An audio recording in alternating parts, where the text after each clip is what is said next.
सबसे पहली बात कि जो पिंग है उसका बड़ा भाई है ट्रेसर्ट।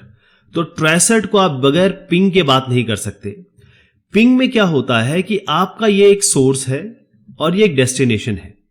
सोर्स से डेस्टिनेशन तक 4 पैकेट भेजे जाते हैं और 4 पैकेट, जैसे यहां पर हमने पिंग लिखा कमांड प्रॉम्प्ट पे और उसके बाद एक आईपी एड्रेस दिया, तो यहां से ये इस एड्रेस पे पैकेट गया और कितने पैकेट भेजे हमने? 4 पैकेट। 4 पैकेट यहां से जाके ये वापस आए। जब जाके वापस आए तो यहां पर हमें पता चला कि कितना टाइम लगा इसको, राउंड ट्रिप टाइम हमने पता कर लिया और साथ में टाइम टू लिव यानी कितने देर ये पैकेट जिंदा रहेगा वो ये टाइम इसने बताया। एवरेज टाइम भी बता दिया, यानी कि एक स्टैटिस्टिक पता चल गई कि भाई यहां से लेकर यहां तक जाने और वापस आने में कितना समय लगा। अब हमें समस्या हो सकती है कि भाई अगर हमने कोई वेबसाइट, अगर मान लीजिए google.com पे ट्रेसर्ट किया या पिंग किया पहले, फिर हम ट्रेसर्ट पे आएंगे। पिंग किया तो हमको लगा कुछ दिक्कत तो है, लेकिन दिक्कत कहां है वो आपको ट्रेसर्ट बताएगा। दिक्कत है ये पिंग बताएगा, दिक्कत कहां है वो ट्रेसर्ट बताएगा। क्लियर? अब आप समझिए कि जो ट्रेस राउट है या ट्रेसर्ट है ये एक कमांड लाइन यूटिलिटी है, यानी कि आप जो कमांड प्रॉम्प्ट है उस पे लिखेंगे ये ट्रेसर्ट, ठीक है जी, और उसके आगे आप आईपी एड्रेस लिखेंगे या फिर आप सीधा google.com या फिर yahoo.com या फिर डोमेन नेम जानते हो तो वो आप यहां पर डालेंगे। इसका मतलब यह है कि आप अब पैकेट्स भेजना चाह रहे हैं अपने सोर्स से इस google.com को।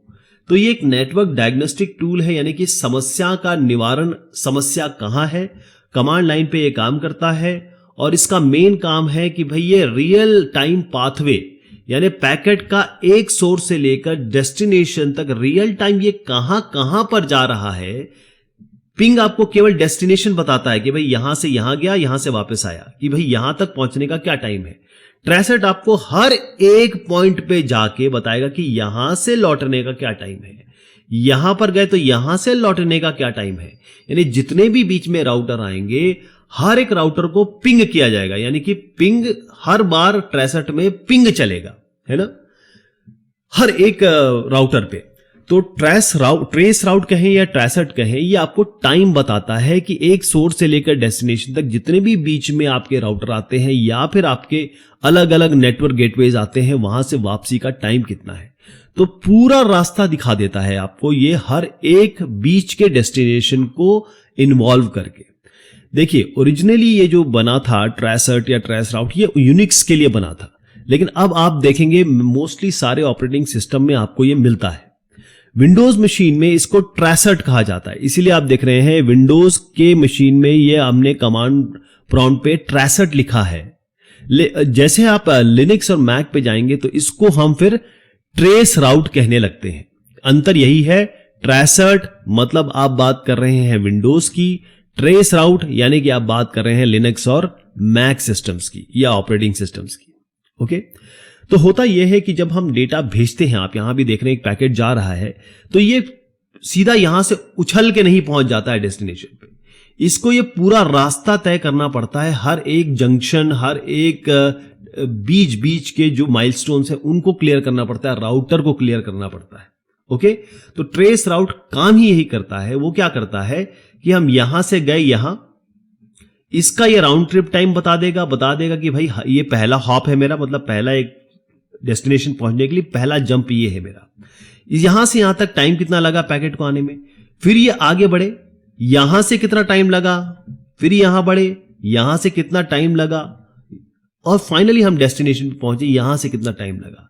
तो आपको हर एक डेस्टिनेशन के बारे में, हर एक पॉइंट जो डेस्टिनेशन के बीच में आएगा उसका आपको डिवाइस का नाम अगर अवेलेबल होगा, आईपी एड्रेस वो तो जरूर मिलेगा ही मिलेगा, और साथ में टाइम कितना लगा और टाइम कितने लग रहा है, कितने पैकेट्स के लिए, 3 पैकेट्स। तो ट्रेस राउट या ट्रेसर्ट में 3 पैकेट भेजे जाते हैं और हर एक पॉइंट, हर एक बीच में जितने भी आपके डेस्टिनेशंस आ रहे हैं, मतलब डेस्टिनेशन को पहुंचने के लिए जो मिड डेस्टिनेशंस आ रहे हैं उनकी जानकारी ये देता है।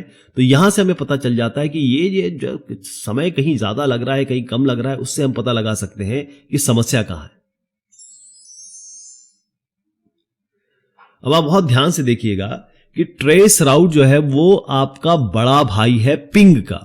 पिंग क्या करता है, पिंग यहां से आपका एक ICMP मैसेज भेजता है और ICMP सोर्स डेस्टिनेशन और ICMP रिप्लाई पाता है। इस रिप्लाई में कैसे आता है, यहां से ये 4 पैकेट भेजता है पिंग में और ये 4 पैकेट वापस आते हैं, हमें पता चल जाता है कि इसका कितना टाइम लगा, क्या डिले है, और इको मैसेज से इको रिक्वेस्ट जाती है और यहीं से ICMP से रिप्लाई आ जाता है।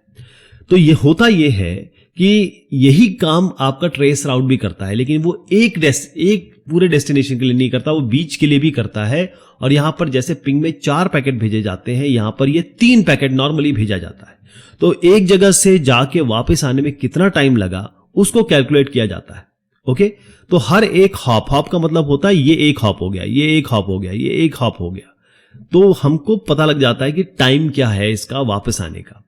ट्रेस राउट भी ICMP मैसेज यूज करता है जैसे कि पिंग यूज करता है, और खास तौर पर IPv4 अगर आप देखें तो इसका जो टाइम टू लिव है वो इसका इस्तेमाल करता है। अभी मैं आपको एग्जांपल में बताता हूं कि TTL का क्या उपयोग होता है, इसमें क्यों इतना इंपॉर्टेंट हो जाता है आपका TTL। फिर से ध्यान से सुनिएगा, जो पिंग है, जब पिंग करते हैं तो 4 पैकेट भेजे जाते हैं यहां से लेकर यहां तक डायरेक्टली। ओके, तो अगर कोई प्रॉब्लम है तो ये पता लग जाएगी आपको पिंग से कि मेरा पिंग नहीं कर रहा है, ये डेस्टिनेशन अवेलेबल नहीं है, कितना टाइम ज्यादा लग रहा है, कम लग रहा है। लेकिन जैसे ही आप ट्रेस राउट पे आते हैं, ट्रेस राउट आपको एग्जैक्टली बता देता है। मान लीजिए आपने कोई एक वेबसाइट को एक्सेस किया, वेबसाइट बहुत टाइम लगा रही है, तो आप ट्रेस राउट करेंगे या ट्रेसर्ट करेंगे तो आपको एग्जैक्टली पता चल जाएगा कि कौन सा ऐसा बीच में डेस्टिनेशन है, कौन सा एक ऐसा राउटर है, मिड डेस्टिनेशन कहेंगे, जहां से प्रॉब्लम हो रही है, जहां पर दिक्कत हो रही है। ओके, उसको मैं आपको यहां बताता हूं कि कैसे हम इसको आइडेंटिफाई करेंगे।